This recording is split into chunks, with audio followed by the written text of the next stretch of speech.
Hi, welcome to జీవిత చక్రం. నేను మీ మణిమహేష్ని. మధ్యప్రదేశ్లో ఉన్న ఇండోర్కి వచ్చాను. సో ఇండోర్ నుంచి ఇక్కడ హోటల్కి వచ్చాను, మ్యారియట్. హోటల్కి వచ్చాను. ఇప్పుడు టెంపుల్కి వెళ్తున్నాము. ఏ టెంపుల్ అనేది అక్కడికి వెళ్ళినాక మీకు చూపిస్తాను.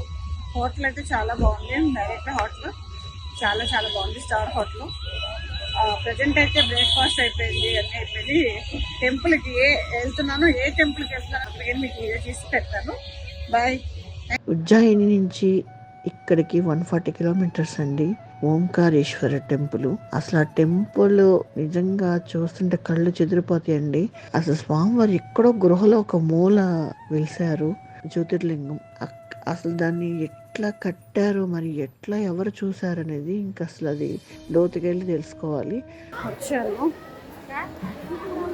లోపలికి ఎంత అవుతున్నా, ఫుల్ రష్. 5 గంటల పడుతుంది దర్శనం అవడానికి. సో ఇప్పుడే చాలా దూరం నుంచి ఓంకారేశ్వర టెంపుల్కి వచ్చాను. నేను చెప్పాను కదా, చాలా ఎంత బాగుంది. బ్రిడ్జ్ చేశారండి.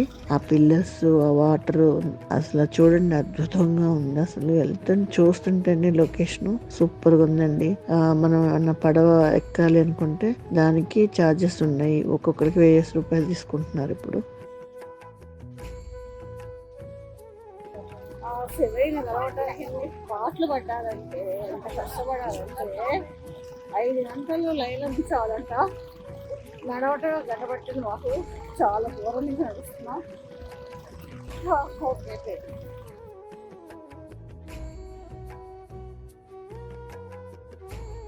ఈ బ్రిడ్జ్ అంతా రావాలన్నమాట. సో లోపలికి వెళ్ళి జ్యోతిర్లింగం, ఆ ఓంకారేశ్వరుడు మహిమ ఏంటంటే, నిజంగా ఈ చిన్న బ్రిడ్జ్, ఈ వాటరు, ఆ డ్యాము ఆపుతుంది వాటర్ ని. నిజంగా అద్భుతం అండి, చాలా అద్భుతం. ఆ శివయ్య అందరినీ మంచిగా చూడాలని మనస్ఫూర్తిగా కోరుకుంటున్నాను. Thank you. నా వీడియో చూసి ప్లీజ్ తప్పనిసరిగా సబ్స్క్రైబ్ చేసి, లైక్ చేసి, ఆ గంట ఉంటుంది కదా పక్కన, ఆ గంట మీద మోగించండి please. Thank you so much.